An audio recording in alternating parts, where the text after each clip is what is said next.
Conversation with myself like this better work. That's why I get peace of myself almost every verse. I spent my whole life grinding, I ain't asked for help. I used to starve as a kid, I had to feed myself. Remember all the hard times we kept trying, and we rise and we fall. The times we had to walk, now we stay flying.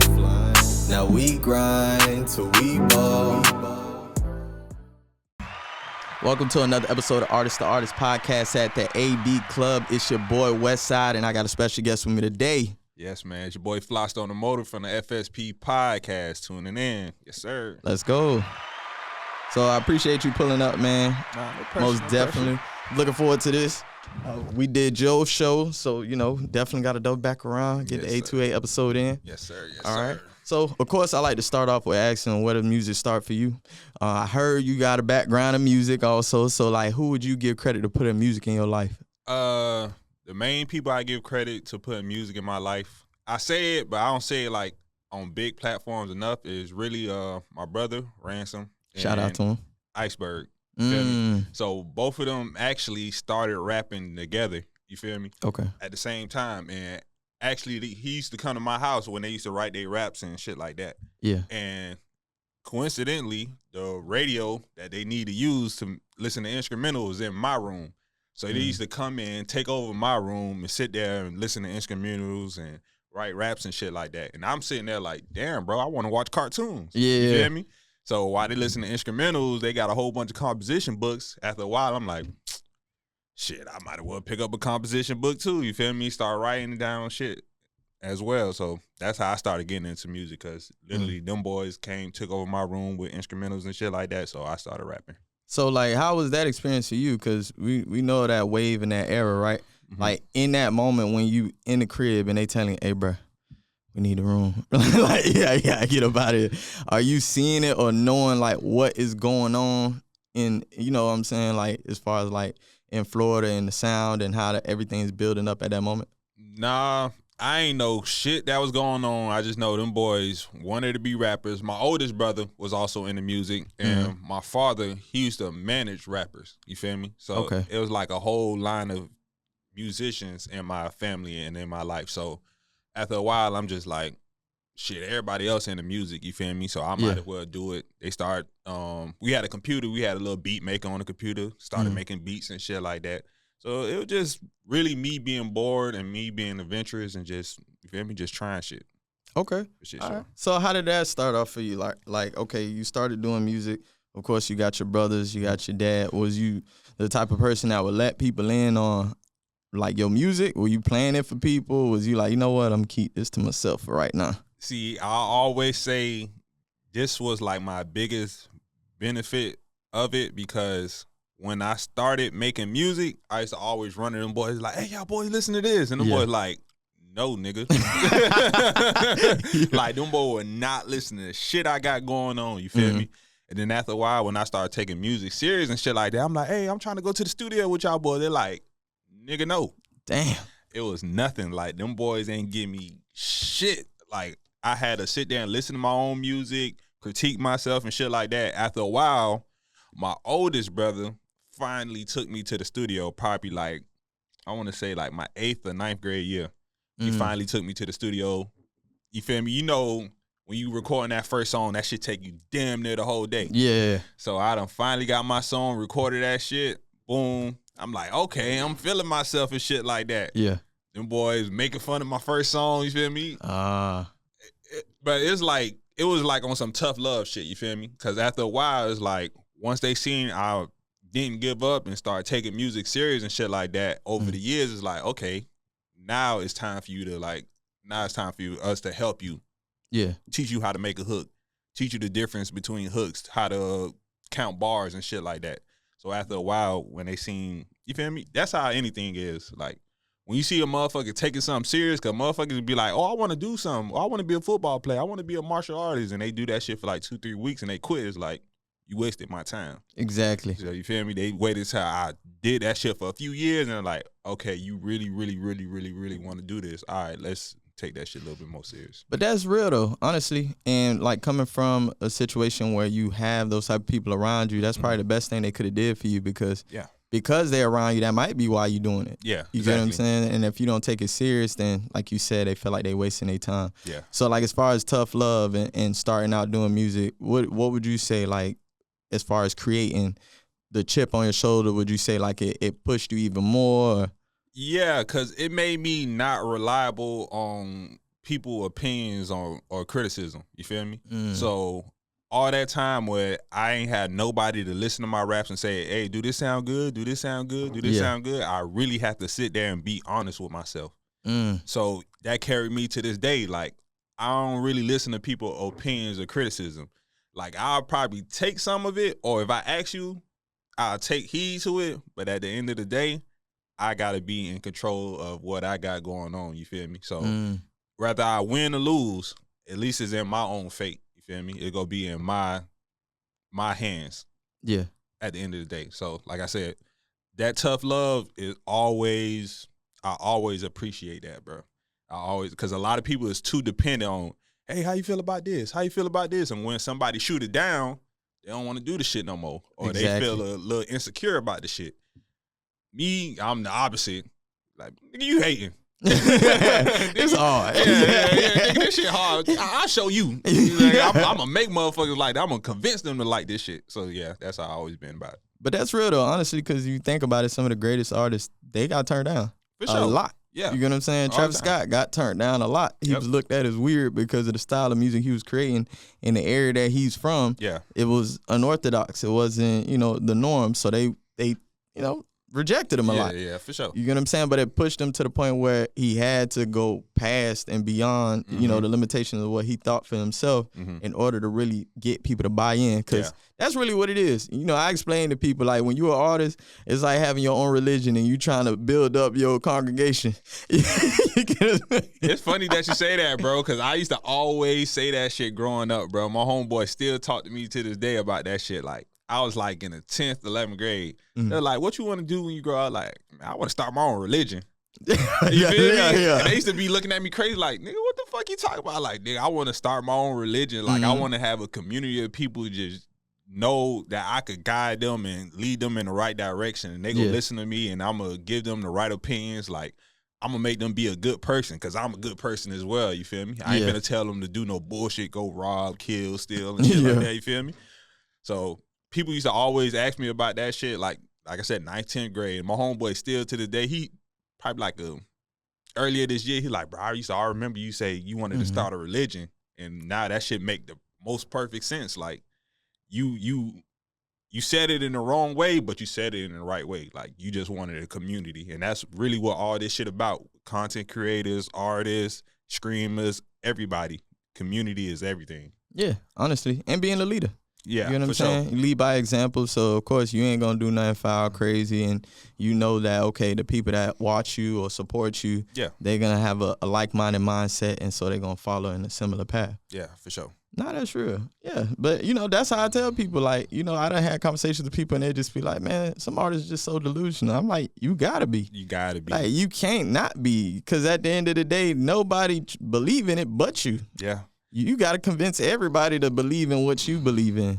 Yeah, that's really what artistry is about, bro. Like, when you really think about it, like, if you see a motherfucker got an artist and he got like a painting, even Basquiat, like, you look at a Basquiat painting, you can't tell me this look like some crazy shit. You feel me?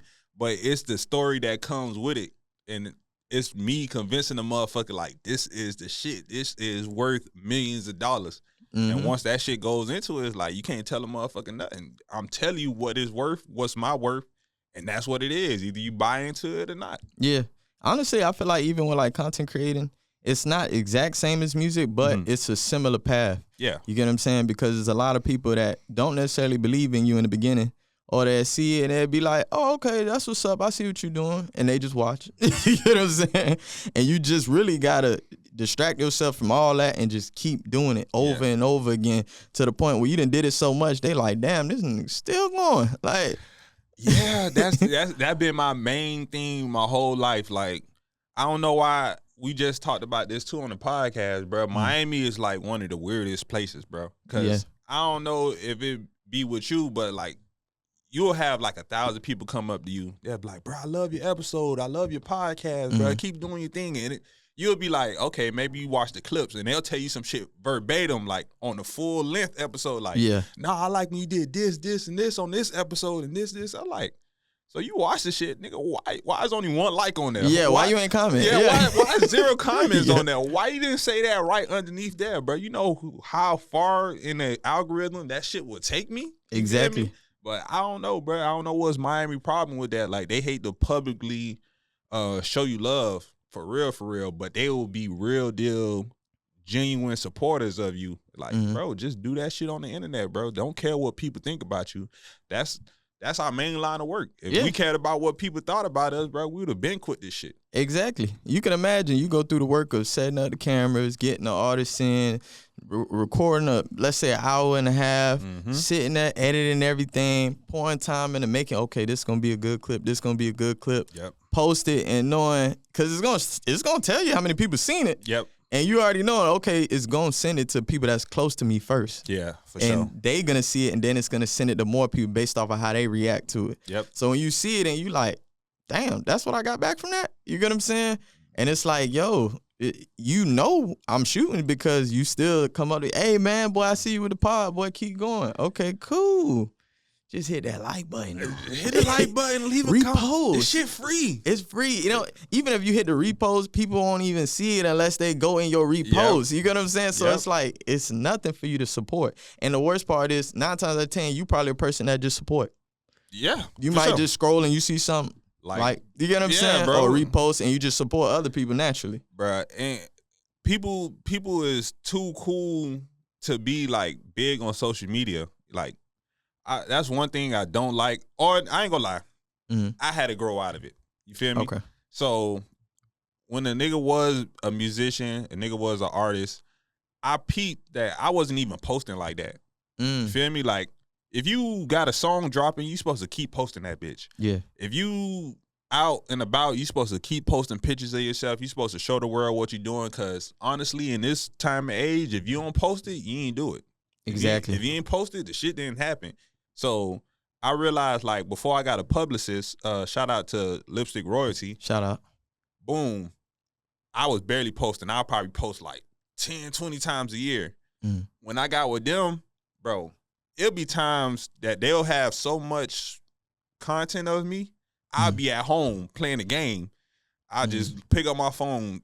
They showing me in the studio. I'm like, oh shit! I didn't even know they did that. You feel me? So they made it look like I was working 24/7, nigga, 24/7. They'll just have so much content build up. Boom. Even when I'm chilling, look like I'm working. Even when I'm chilling, look like I'm working. And they don't give a fuck what time of day it is. It could be 1 o'clock in the morning, 1 o'clock in the afternoon. Nigga, we posting nonstop, 24/7. So when I look at artists and I see, like, that's my main thing of judging people on being a guest on the show. How you want to be a guest on our show and you only got 7 posts? Yeah. You only got 7 posts, bro. Like, you could be my favorite artist. You could be a great artist. You could be a great musician. You got to be consistent on social media, or not, you wasting the spot for somebody who posts 3-4 times a day. Exactly. It don't matter how many followers. You can have 50,000 followers. This motherfucker got 4,000 followers, but he posts every single day. He's sitting there trying to hit that algorithm. He's trying to break that algorithm. He's trying to go viral. Take that. All right, bro. I'd rather you who's working hard every day rather than a person who's trying to just look too cool for social media and too far in their head. Nah. That's real, because at the end of the day, it's an algorithm. Yeah. And if you think about how it works it's going to support what feeds it. Exactly. You know what I'm saying? It's a machine. Yeah. The whole point of the algorithm is to keep people on this platform. Yes. So whatever gets the most watch time, meaning they spending more time on this platform, we're going to share that with more people. Yep. The ones that is getting skipped over, swipe or whatever, them dropping towards the bottom. So if you only post one time a month, and then let's say that, like, them people that first went to, they just swipe. Yeah. You really cheating yourself on the opportunity to really go viral or break through the algorithm. It's consistency that's going to do it at the end of the day. That's all this algorithm is, bro. Like, I could see back in the day when it was like more handmade or man-made, like, nah, the algorithm is really just trying to figure out where to put your content. And when they find the people that actually like the content, that's when they go push it out more to them. It's to the point like even your friends might not be the algorithm you need. You feel me? Facts. A lot of our friends might be super sports fans. They might not even be in the entertainment. A lot of them might not even like music. You feel me? So you just sitting there trying to post to your friends is not gonna win for you. Yeah. At all. Yeah, as an artist too, like content creator and artist, one thing you got to get past is your friends ain't always going to be your supporters. For sure. I learned that from watching the clip from Waka Flocka doing the interview. And he was saying like what people mess up the most is they be trying to get they friends or they family as like custos or supporters. And in actuality, them not going to be the ones to do it. At all. They'll actually do it once they see people that they don't know supporting you. When it's like, oh man, it's 30, 40, 50 people, whatever, that just jumped in the comments and just went crazy in the comments, having all conversations. Yeah. Now it's, let me get in the comments, because, you know what I'm saying? Monkey see, monkey do, bro. But when it's like two niggas, you know what I'm saying? And two of them might be you. Yep. Scroll. You get what I'm saying? Yeah. So, like, do you ever get or feel any kind of way, like, when you see support from your friends or from people around you that might say something and they support someone that's not even around here or someone that's they don't know personally? You get what I'm saying? They might be posting theirs or sharing their stuff more frequent. It's a yeah and no thing. Cause I feel a slight type of way, probably like a 5%, cause that shit'll come and go. I'd be like, damn, but then I just don't let that shit get to me, cause it's more fuel to the fire. You feel me? I'm like, all right, y'all sitting there supporting these motherfuckers. I'ma show y'all why y'all supposed to support me. Yeah. I'ma show y'all why y'all supposed to be. And I keep receipts in my head too. Like, don't sit there and be like, oh, I always told you were finna be did-a. No, you didn't. I remember. You didn't. No, you didn't. Where them comments back from 2023, 2024 when we first started this shit, bro. You've been right here the whole time. You feel me? You've been my followers or friend on here for years. And you ain't show that type of support, or you probably did it behind closed doors. So don't start publicly showing it. You feel me? Yeah. We don't need it no more. It's always grateful, but nah, bro. That should be fuel to the fire for sure. Even when somebody deny us, somebody don't write us back, all that shit. That should be fuel to the fire for me. Yeah, honestly, when I see stuff like that, like if they don't respond or deny it, I'm like, all right, cool. I'm gonna keep putting these shots up. Yeah, you gonna come around. You go come. Yeah. At some point you gonna be like, hey, bro, let's go ahead and get this done. Yeah, I know I told you I was gonna come. Yeah, I'm gonna come this time. Okay, cool. You know what I'm saying? Do you ever let the ego get in front of you and be like, nah, bro, you ain't want to come fuck with me back then? So the thing about that is, the reason I don't is because I feel like that's gonna lead me to failure. Yeah. If I start thinking like that, moving like that, feeling like that, like, oh, you didn't want to fuck with me when I had this many followers or this many interviews. Now you want to mess with me now? Yeah. I'm cheating myself out of the opportunity. Yeah. You get what I'm saying? And what I I always kind of looked at it this way, but I keep reminding myself this is that nobody owe you nothing. For sure. You get what I'm saying? So for sure. This is you carving out time just to be here with me. That's valuable in itself. You get what I'm saying? So I appreciate that in general. Yeah. So, but you don't have to. There's a million other things you could be doing right now rather than sitting here with me. So when that opportunity do come around, I just look at it like I knew it was gonna happen. Yeah. You get what I'm saying? And it just fueled, like you said, fuel the fire. You like, oh, okay, I already know how to deal with situations like that. You just keep working. Yeah. That's the best way to go about it. Yeah. You know, because if you was the type of person to let ego or to get discouraged, like you said with the music, you know, you might be like, damn, bro, I really thought bro was going to rock with me on this one. Man, I'm telling you, I done had experiences where I done set up everything, been here just like this, 15 minutes past the time, and text her, yo, where you at? You still coming through? You still coming through? Oh, yeah, nah, I ain't coming. Meaning you been knew you wasn't coming. But instead of texting me or hitting me early before I drove, you just didn't do nothing and was just like, I'm not even going to hit him up. Yeah. I'm going to just let him do whatever he going to do. And so, you know what I'm saying? How many chances they get with that? Because I got a set number of chances. I give you 2. Yeah, same. 2. Same. and it depend on like what's the reason. Like did you like I done had somebody that done booked me and then do that and then come to find out they booked somewhere else for something else. And it's like, oh, that's because you unorganized, you double book. Yeah. You get what I'm saying? But it's like, okay, that could be a mistake. Yeah. All right, cool. Get one more. Get one more. Get one more. You better make it count.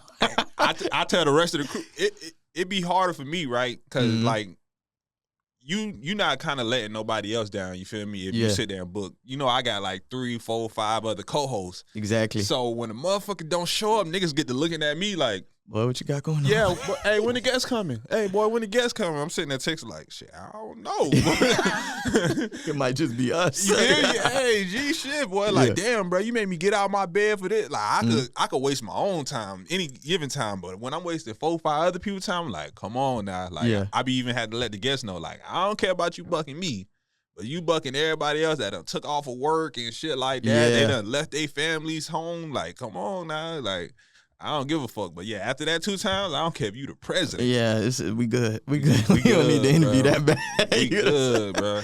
I don't give a damn. I feel like everybody is understanding of people's times at the end of the day. You get what I'm saying? I know I'm not going somewhere. Yeah. If I know, and I know not at the time that I'm supposed to be there. Yeah. You know what I'm saying? True that. So you can at least do a grace period, an hour, 2 hours at least. That's the least, is an hour, 2 hours. You really could have said something early in the day. Yeah. Because you probably knew earlier that day you wasn't going to make it. But at least that hour, 2 hours prevent the person from actually traveling to get there. Because if they say hour, 2 hours, you could send that mass text out, yo, we ain't shooting tonight. You know what I'm saying? Y'all boys, just enjoy y'all time. Do what y'all want to do. I apologize. We're going to have to reschedule this person. Thanks. And it probably will make it easier with the rescheduling because, like, okay, cool. I didn't have to leave the crib. Yep. I didn't book the studio time. I didn't pull up. Had to set up everything just to be like, damn, bro, I ain't coming. See, the only time it really be super hard is with women. Because all it takes for them to miss that makeup appointment. They ain't coming. that hair appointment that got pushed back, it's over for them, and I can't blame them. Like, okay, these cameras is 4K. They're gonna be on your ass. They're gonna see every given thing. So it's like, I don't blame you, but that'd be the only thing, boy. The women, they be like, oh, I'm sorry, my makeup appointment got pushed back. I'd be like, I'm stalling them. I'm like, yeah, boy, what y'all hungry? Yeah. Y'all trying to get y'all want some pieces or some shit? Yeah, let me get y'all something to eat real quick. We got time. Niggas like, it's 10, 11 o'clock. We shoot at night. Niggas like, niggas nodding off. Like, nah, bro, we good, bro. She on the way, bro. We good, bro. So go ahead. Let's go ahead and start at the beginning of Flystone the podcast. How did that all come together, and at what point did you come up with the idea? So at first I was doing okay, we could take it all the way back. I started the very first podcast in 2019, 2018. I think it was called like What's Your Motive? Shout out my boy Prez P. My boy Prez P was the co-host, and we were shooting it at Intro. Shout out to Prez P. Yeah, shooting it at Intro 4K studio. So we did probably like a good 5, 6 episodes, but the podcast space was so new, we just winging it. We ain't know what the fuck we was doing. You feel me? Yeah. Like some episodes good, some episodes bad. Whoop de whoop. Then COVID happened. Boom, stop. Then I ended up being a co-host on Trap Nights podcast. We were doing the Trap Nights podcast. Boom, we did that for like a year or two. Then after a while, I kind of just wanted to do something different. So we did the Flystone podcast. We was doing TV shows and movie reviews. So we started filming in my man cave. Boom. It was just me, 3 of my homeboys. We just talk about the TV show. We'll talk about Power, Bel Air, shit like that. You feel me? That's when Bel Air first came out. Boom. So you feel me? Started doing good for a while, here and there, a couple views, boom, boom, boom.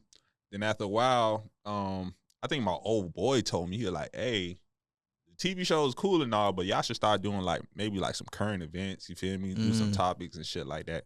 So we started doing current events a little bit. Then one day I was like, hey, man, let me try a controversial topic. I think I seen like a Justin LeBoy post. Yeah. You feel me? I'm just like, damn, this nigga shit be going crazy. I was like, all right, man. I think the very first one I was like, who got the best mac and cheese? You feel me? So it's like Haitians, Jamaicans, Americans, like who got the best mac and cheese type Haitian.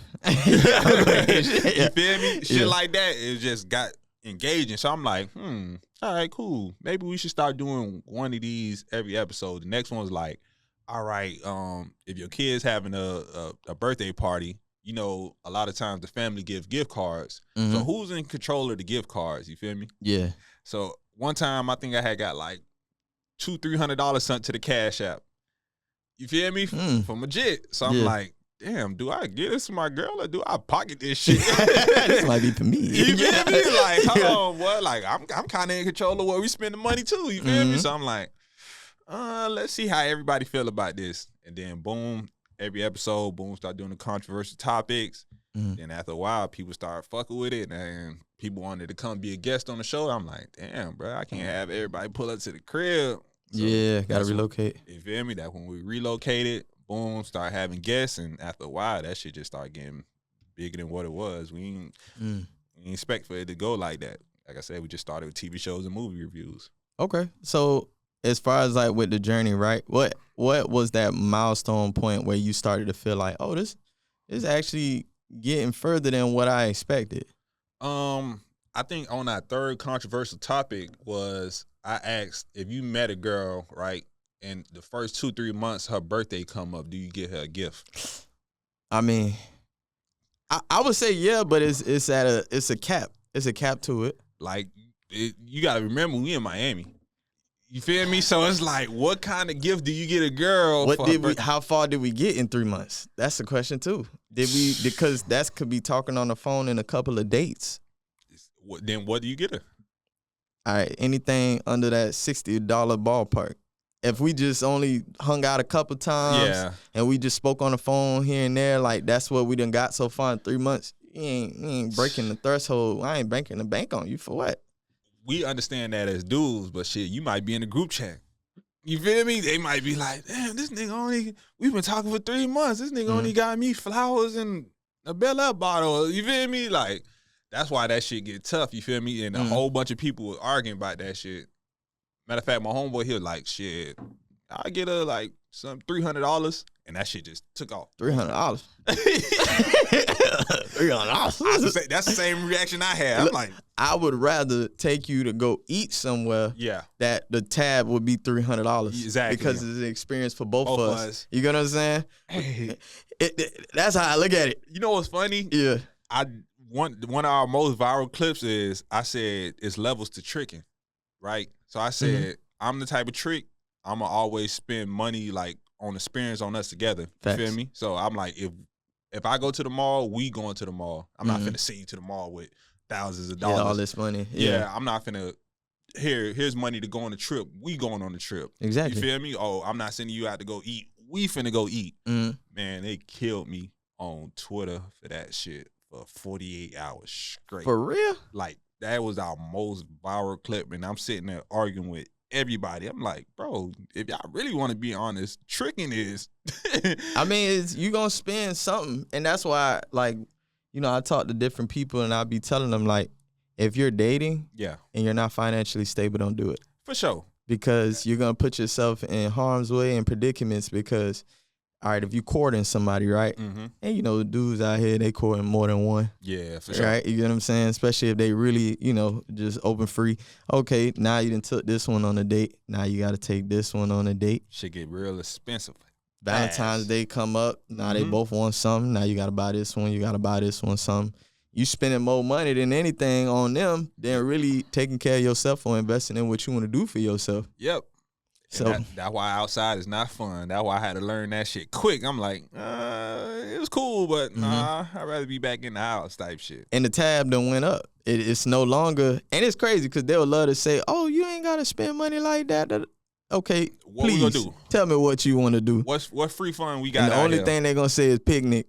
Even for picnic, you gotta buy the food. You get what I'm saying? Gotta buy the food, the blanket, all that shit. Like, come on now, be for real. Yeah, like ain't no such thing as like no free dates. Unless you coming to my crib and we chilling, that is a free date. You know what I'm saying? And it only gonna be some amount of times you gonna start tripping by that. Yeah. Like, all we do is hang out in your crib. Yeah, of course. Cause you saying you don't, you know, ain't gotta spend like that. So this is where we at. Netflix $25 a month now. Exactly. You know I spend on that.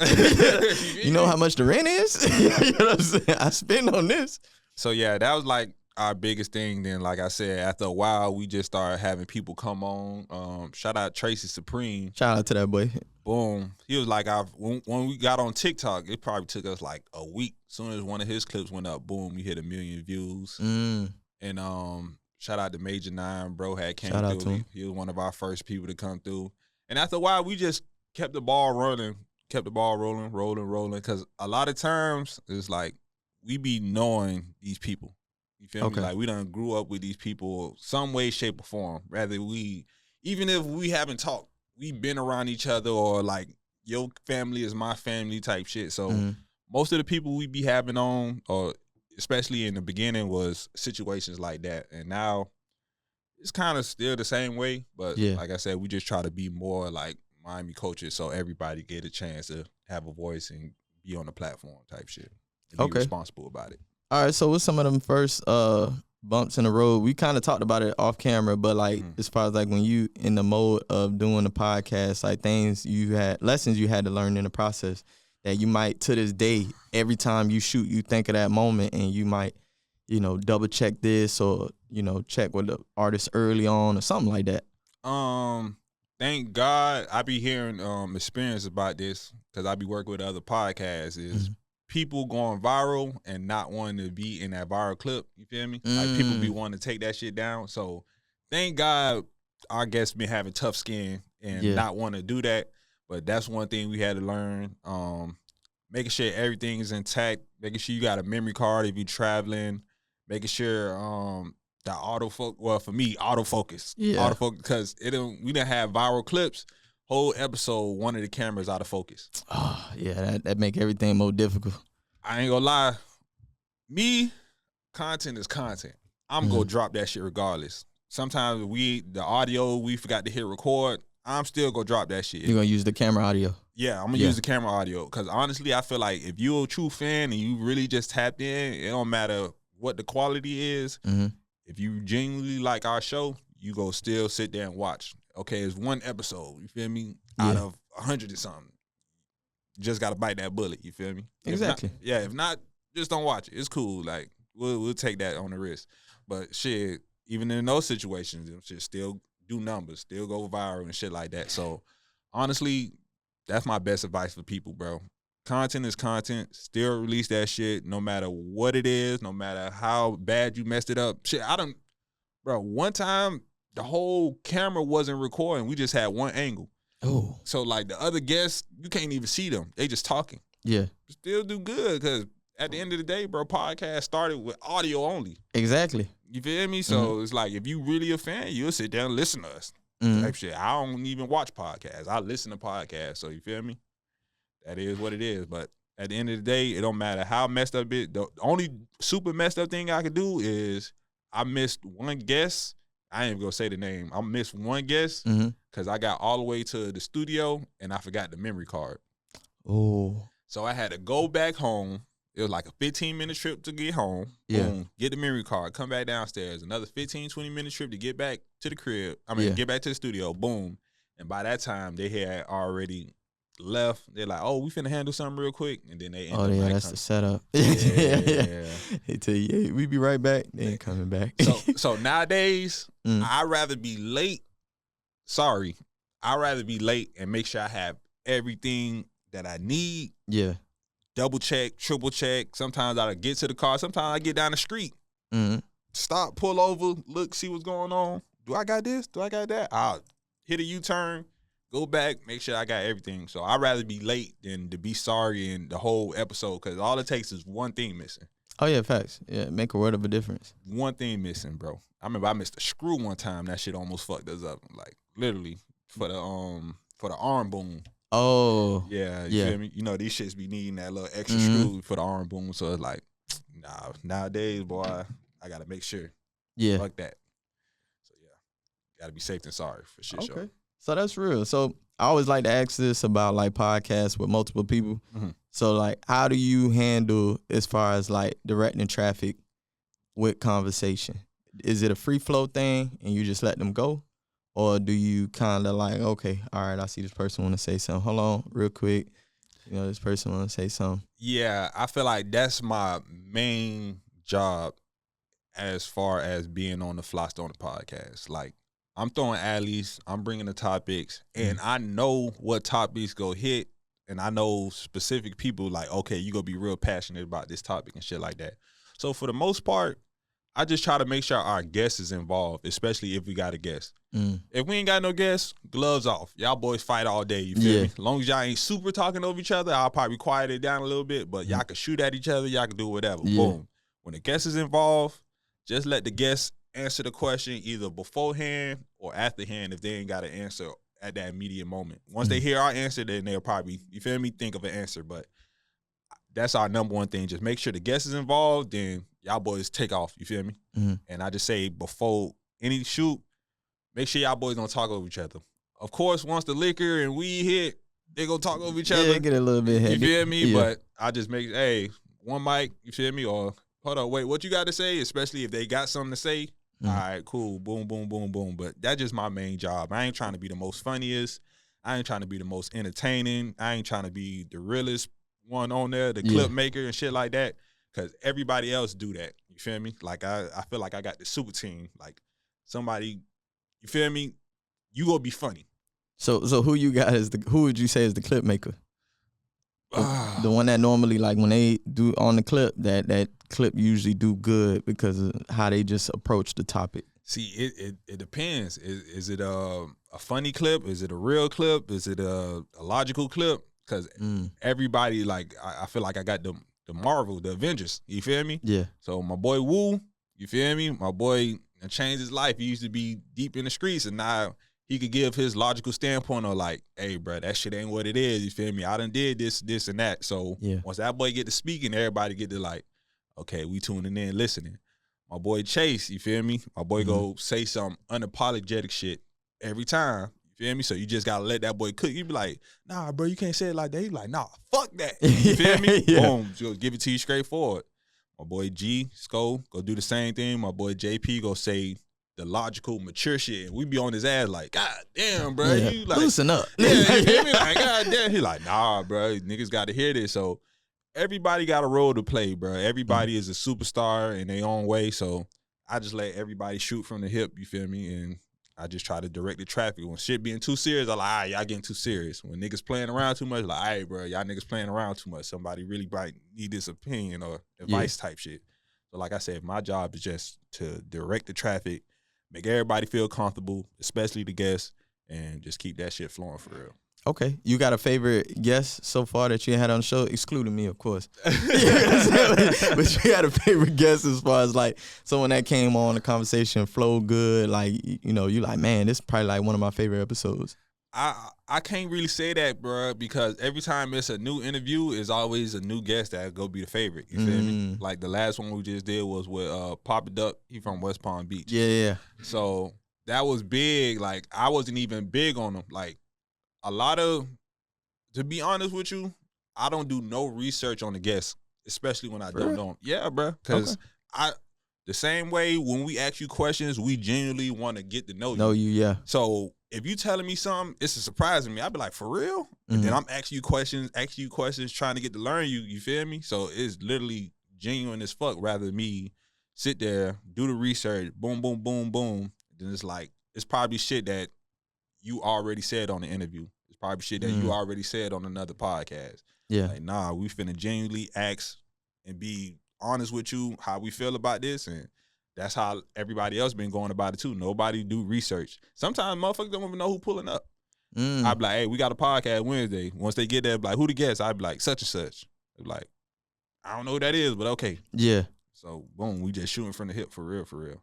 I mean, I can relate. I do a little bit of research just so I could have a little bit of understanding of, like, what you bring to the table as far as, like, as an artist. Yeah. But primarily, it's kind of like this. Like, a lot of my questions are just because I just don't know. You get what I'm saying? Exactly. So it creates more of a free-form conversational based podcast rather than question one. You know what I'm saying? Like, hey, that be the real base of it. Like, even when musicians be coming through, they be like, hey, bro, you heard my last project? I be like, I ain't gonna lie. Nah, not yet. You know what I'm saying? Nah, bro. You can play me a song, though. You know what I'm saying? Tell me type shit. Vibe. Yeah. But the main thing with this shit is, what people don't realize, bro, with podcasting, bro, a lot of people think you just sit down and talk.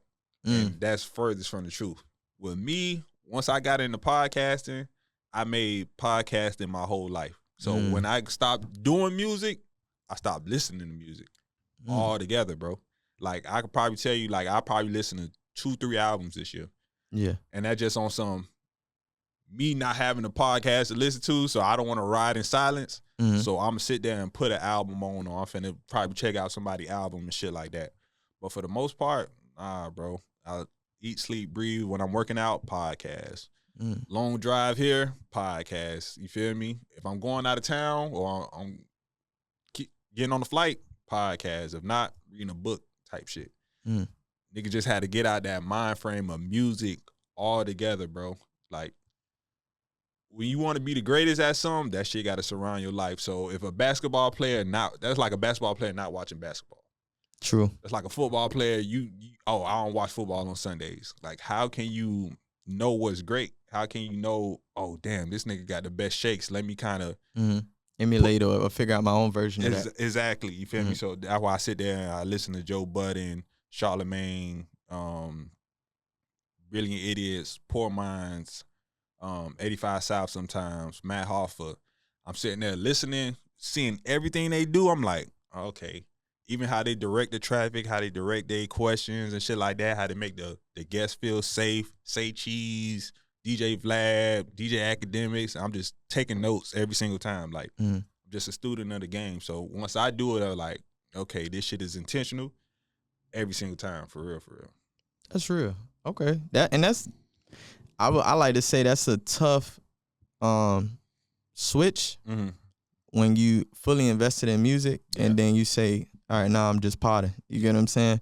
Because, it's kind of like a basketball player. Like, you still every now and then be like, oh, boy, I still can hit the shot. You get what I'm saying? Like, so it's for some people, it's a little tough. You get what I'm saying? I completely agree, but that's when we seen Melo took too long to retire. You feel me? We seen Paul Pierce take too long to retire. Like, come on, bro. Retire while you ahead, bro. Like, we feel me? We want your farewell tour to be still in your hype, still in your prime type shit. You ever watch 520?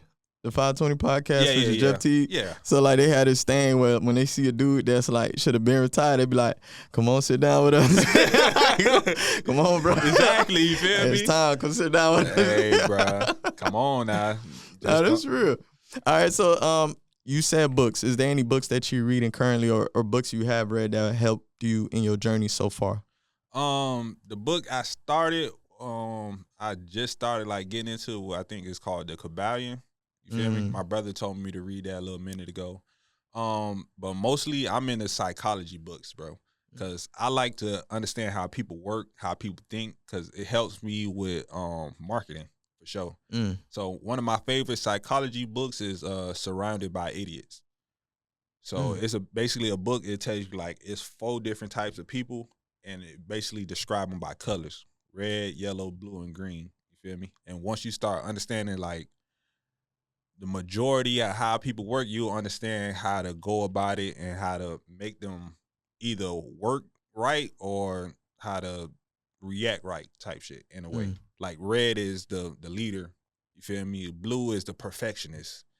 Green is the middle person, and yellow is the party of the life person, but the person who might show up late, the person who might not give a fuck, might lose their phone and shit like that. And you just know how to deal with people in a certain way. Like, I kind of don't want to spoil the book for everybody, but that's a book I definitely highly recommend people. If you into marketing, if you want to market yourself a little bit better, and you want to understand how people work, I suggest people to read that book. Okay. And what's the book that you're reading currently? The Kabbalion. The Kabbalion. Okay. Yeah.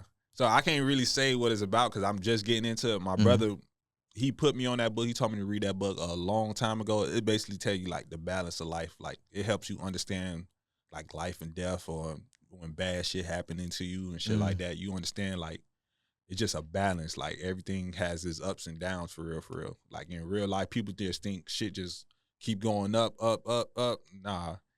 Even the same way when motherfuckers dub our interviews, like, you in the prime right now. You at the top of your game right now, but it's going to be a time and a place where you need us as far as media personnel for you to get back on your grind.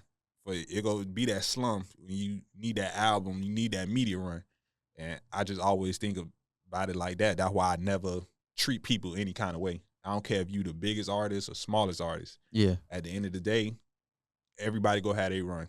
Everybody gonna have their moment. You feel me? And even us, we gonna be at the height of our game, and we still just gotta treat everybody like we still gotta wait on coming down. We still gonna have our slow moments, and we just gotta treat everybody with the same amount of respect, for real, for real. Nah, that's real. And I'm glad you said that because I done had interviews with artists where I ain't think it was gonna be a good interview. Yeah. Like you probably done had that. You like, man, I don't even feel like going today, but I got booked with this person. I'm supposed to be interviewing today. Let me put these clothes on.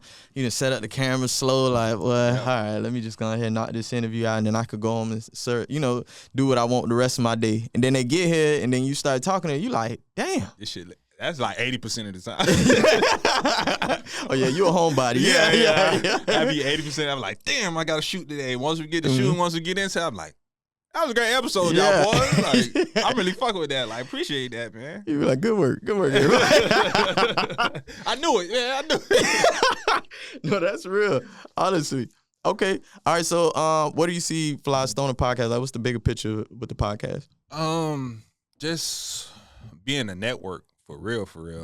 Like, we just seen Charlamagne get $200 million for the Black Effect Shout out Network. to that boy. Yes, man. So you showing that it could be done for real. Mm-hmm. And I feel like I said, I dedicate my whole life into podcasting for real. Yeah. So it's a lot of motherfuckers who still listening to music, watching sports and shit like that while I'm in the background. I'm studying the top quality people. I'm like, okay, I see what they doing. I see how they monetizing this. I see what they doing with that, this and that. And I feel like I could really help a whole bunch of other people monetize they shit for real. Because you don't need the most amount of numbers for real. Like we said, you just need your religion. You just need your community for real. You just need the people that fuck with you for real. So my goal in 2026 is probably work with like 2-3 podcasts and try to help them monetize their shit, whether it's small or big, you feel me? And just show and put that in my resume, like, you help this, and this, and that, for real. And I want us to just not be only podcasting for the FSP shit. That's why we start doing confessionals and shit like that. Want to start getting into like little mini skits and shit like that, and just make it more like a TV show, to the point that maybe one day talk show. You feel me? Cause Netflix dropping that bag for real. Facts. So we need to get on it. It's more than content. Like, everybody got a podcast. So once we start implementing that little shit into it and start making it real entertaining, like a real TV show, I think that's when people go really like tap in for real. Yeah. Do you ever feel the pressure, like, from the wave of people that come in and like, I'm starting a podcast? No. And then, it might be like celebrities. I'm starting a podcast. You're like, oh, damn. No, because I know 80% of them to 90% of them go stop in a couple months, bro. Yeah, facts. Yeah. Every single time, like, I be rooting for people, bro, because I understand, like, once I see you start a podcast, I'm automatically rooting for you. You feel me? I'm like, okay, this is dope. I ain't got no ego. I'm going to follow you. I'm going to show you that I fuck with your shit, and I'm going to try to do the best to, like, let people know I always basically promote other people's podcasts on our shit, for real. But I know in reality what this shit come with. People think this shit is a quick dollar. People think you can monetize this shit within a year. Even if you got hella views and shit like that, that shit don't monetize to dollars out the gate, or they don't monetize to sponsors out the gate. Yeah. It's a lot of intricate shit that go into it. If you don't know it, you don't know it for real. So a lot of people, they just give up for real. So when somebody say they starting a podcast, I'm like, all right, cool, dope. I need at least 6 months to a year to see you really dedicated. Being consistent. Yeah, you feel me? Once you do that 6 months a year, I'm like, okay, you locked in. You're a podcast for real. Yeah. Then that's when it's like, okay, let's do it. Let's do the work. Or I'll start chatting with you, start hitting you up like, hey, you need to be doing this. You need to be doing that. And then that should be kind of tough for me, because I'd be like, who the fuck I think I am? You're a potter. You're a podcaster, but man. I be like, who the fuck I think I am? Like, I ain't got no proof or work to show that this work. But like I said, I just be studying other people. Like, hey, bro, I need to do this. But I be like, I don't know. I don't want to feel like I'm a know-it-all type shit. I mean, at the end of the day, you come with experience. Yeah. You know what I'm saying? You done did it enough and long enough. You 160? Like 170. 70? 171 that just dropped. 171. And how long you been doing Fly Stoner? 3 years. Okay, so 171 in 3 years. That's a lot of episodes. Yeah. So that's a lot of experience that you done dealt with, whether it's the camera equipment, audio, whether it's the guests, questions, directing traffic and conversation, marketing, reels on different platforms from Instagram, TikTok, Threads, YouTube, Spotify, Apple Music, and even like merchandise and just creating things alongside the podcast that you can also sell. Facts. So you've gotten a lot of experience within that time. You do have knowledge. The majority of the people don't have the knowledge. That's why they just jumping in. You know what I'm saying? True that. That's why they jumping in, because they like, yo, such and such started a podcast. I'm going to start a podcast. You know what I'm saying? But remember, it go full circle. Remember how I grew up?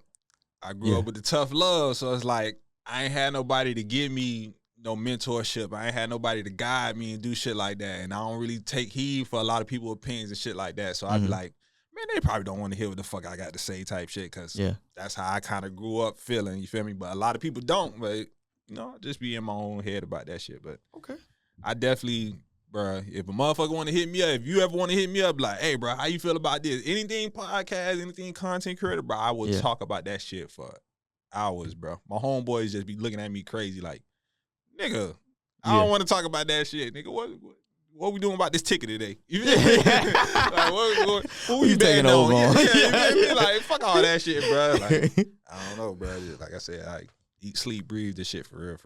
Okay, so now that we cover the podcast, we cover the music. Of course, I want to cover some topics. You know what I'm saying? You know, we're going to take it outside of music, right? Okay. So, and it could be current events. So, one I seen today, right? Casanet and his girl, you know, it's looking pretty bad. And it don't make it no better because of the TJ situation and him like, hey, you better look at your girl. You better look at her phone. And, you know, and now it's looking like TJ was right as far as the situation, right?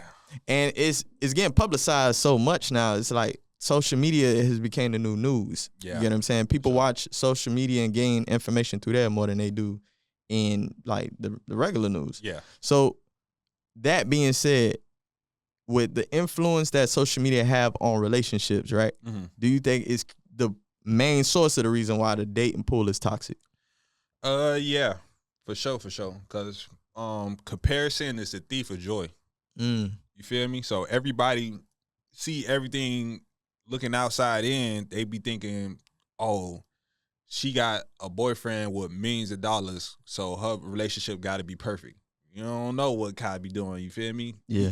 He probably be having mental health breakdowns, snapping on her unintentionally. You feel me? Not saying domestic-wise, but just verbally like, hey, man, I ain't trying to hear that shit right now, bro. It's fucking 50 people depending on me, and I got 30 people on payroll and shit like that.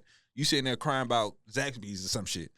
So shit like that, people be thinking relationship goals is real and shit like that. Or even her, she probably be gaslighting them. You feel me? She probably like, oh, you doing all this stuff for your friends and stuff like that. You need to be working on this. Or if your friends was doing it, you'll help your friends get a whole new house, but you won't get me a G-Wagon. Yeah. You feel me? Like, you know how that shit goes. So it's like, I don't know. That social media shit, that shit is the death of all of us, bro.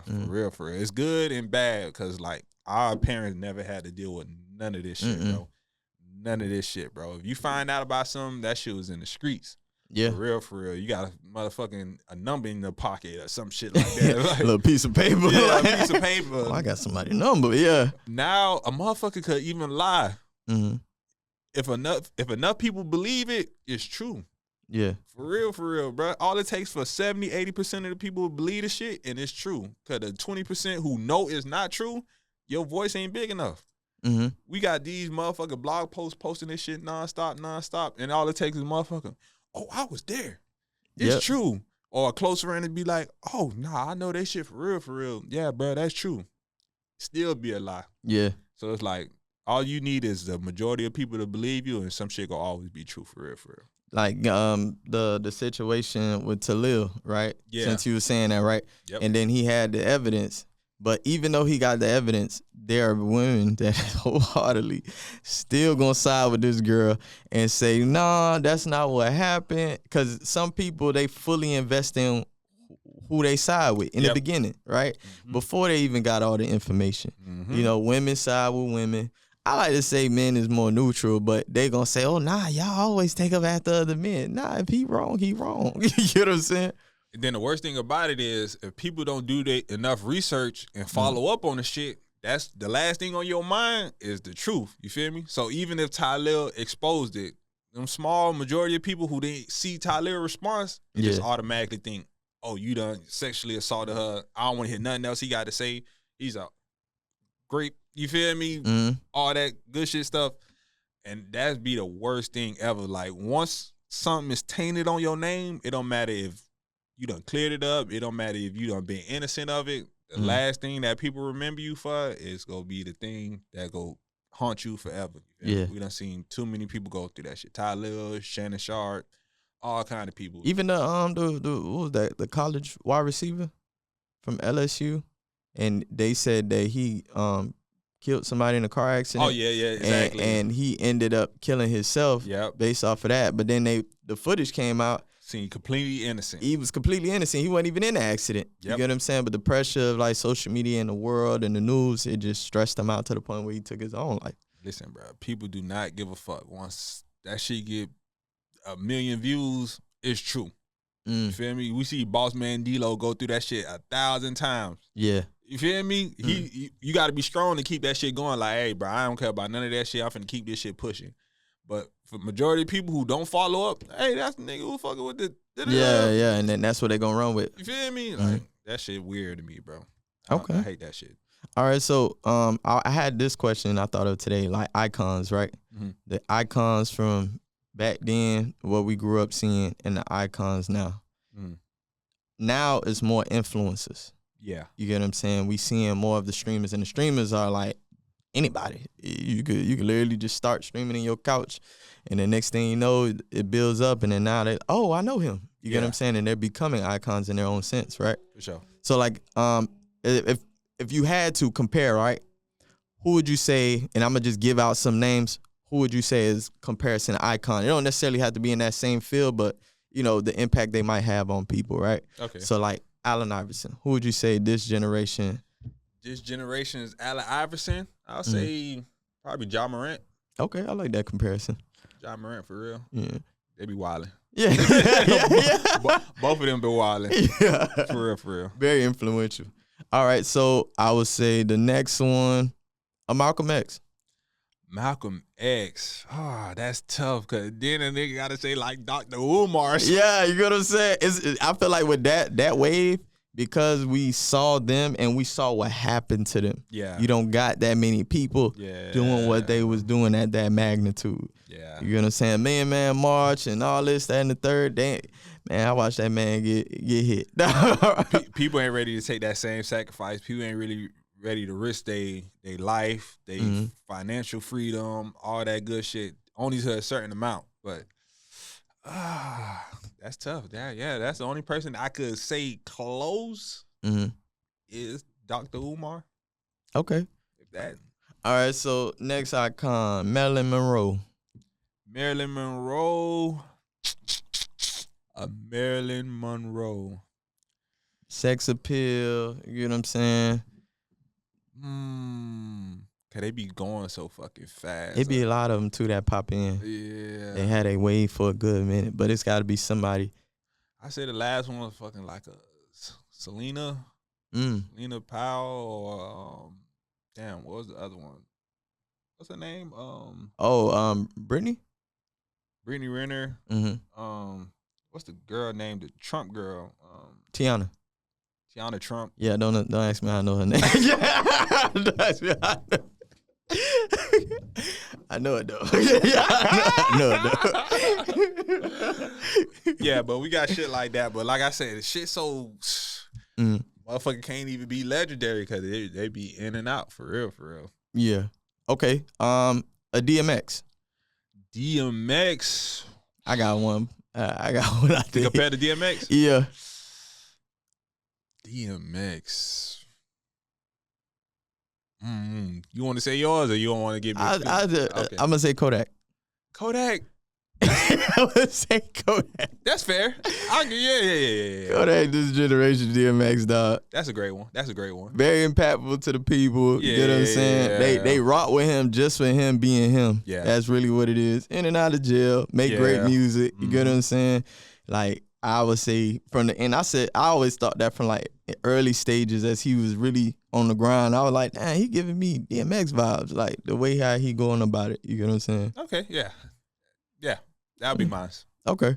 All right. And for the last one, I'm going to say Muhammad Ali. Just off of like boxing experience or all the whole thing We can't do the whole thing. We're going to have to say boxing experience. Yeah. Boxing experience? Because the fighters ain't doing what he was doing on the political side. Yeah. I say, in my opinion, Terrence Crawford, bro. Terrence Crawford, that like boy. that one. Yeah. Terrence Crawford, that boy. And he retired on top. Yeah. Yeah. The man said, "No, I'm done." Yeah, because they be trying to hit him with all kind of. I feel like he probably go do like 1 or 2 more, but he that boy. I don't see nobody whooping it. After what he did to Canelo, yeah, I'd have did 1 more with Canelo. Yeah. Oh, like a rematch? Yeah, why not? Why not? Yeah. 2 more. Mm-hmm. Because even the second one, well, it depends on how the second one goes. If it's closer, then you do, yeah. You feel me? You got to sell it. That cool 60 million. Mm-hmm. Probably last one, go out with a bang. Come on, now. Easy money. Okay. Can I ask you 2? Yeah, go ahead. Ask me 2. All right, who's Lil Wayne? Lil Wayne, YB.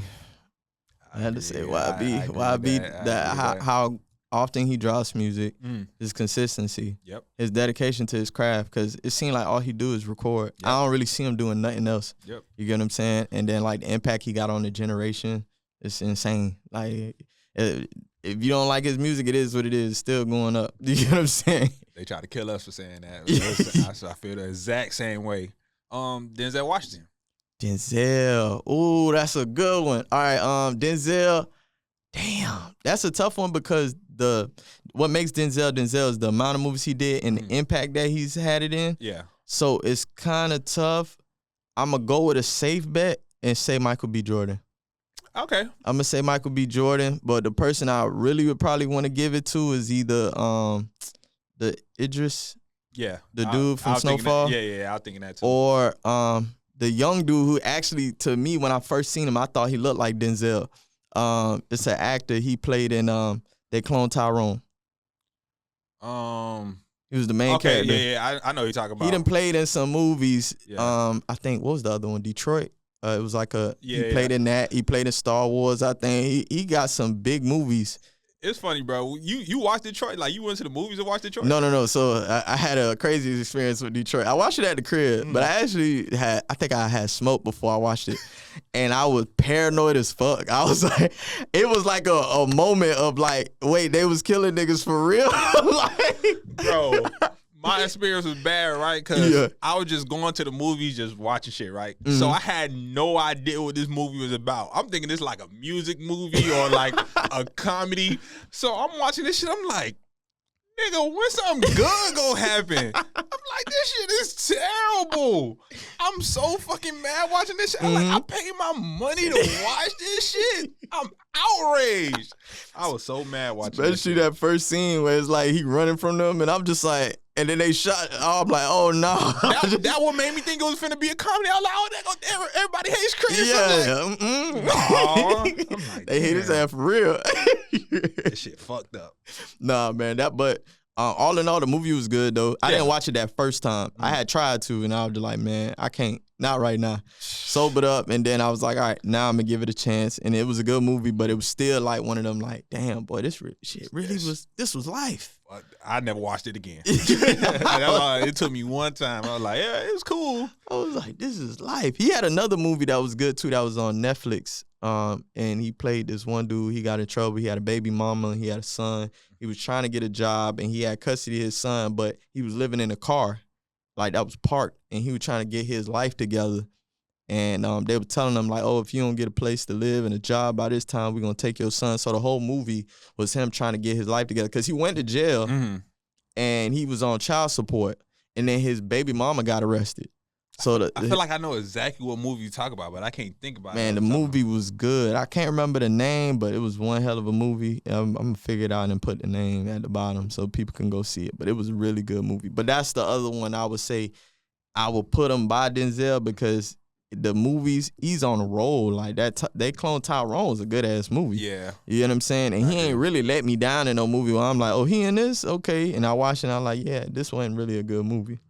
You know what I'm saying? But Michael B. Jordan, I'm gonna say he's my number one option because the man just got accolades.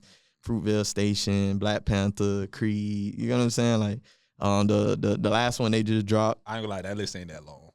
No, all right, so Fruitvale Station. That one is a tearjerker. For sure. That was like his first one.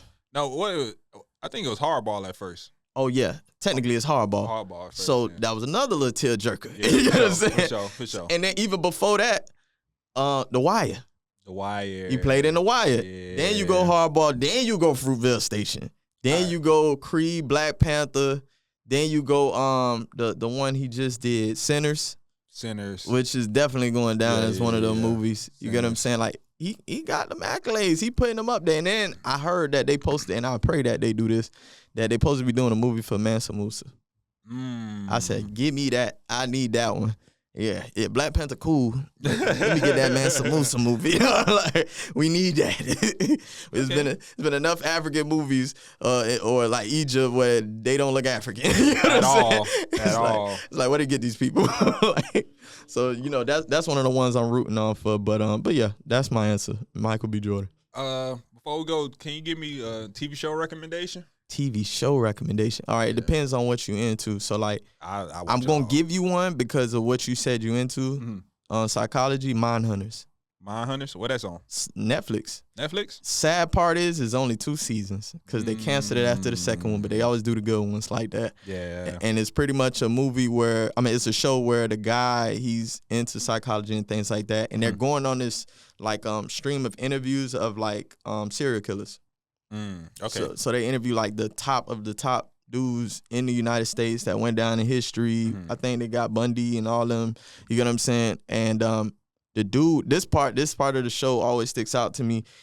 He was good at reading body language. Like he could be in a space and like read the room and knew exactly what was going on or if the person was lying and this, that, and the third. And he gets home from a trip and his girl is sitting on the porch and she's drinking wine.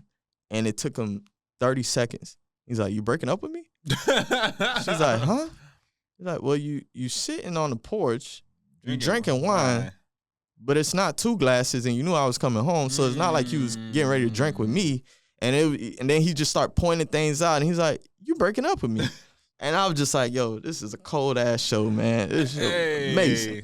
I'm definitely gonna watch that because that's some shit I be thinking, and then the nigga just be thinking like, am I overthinking this shit? Like, nah, nigga, I ain't overthinking this shit. It's there. The signs is there. You just thinking about ignoring them. That's all it is. You know what I'm saying? Writing on the wall, brother. You just gotta read. G shit though. G shit. Man, so I want to thank you so much for coming on this show, man. Man, I think this was a great interview, man. For sure. Great follow up from after the episode that I did with you and Flystone podcast. Facts. Them boys legendary. Like the way y'all just setting the foundation for Florida podcasting. You know what I'm saying? And from when y'all started, you know what I'm saying? Yeah. Pre-COVID, going into COVID, and then pivoting and figuring out different ways and to the point that y'all at right now.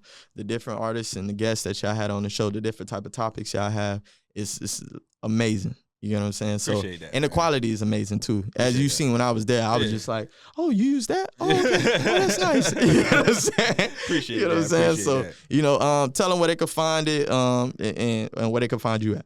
You can follow us on Instagram, Flystone305. Our YouTube page is FSP Network. You can find me. My personal page is FYM_motive.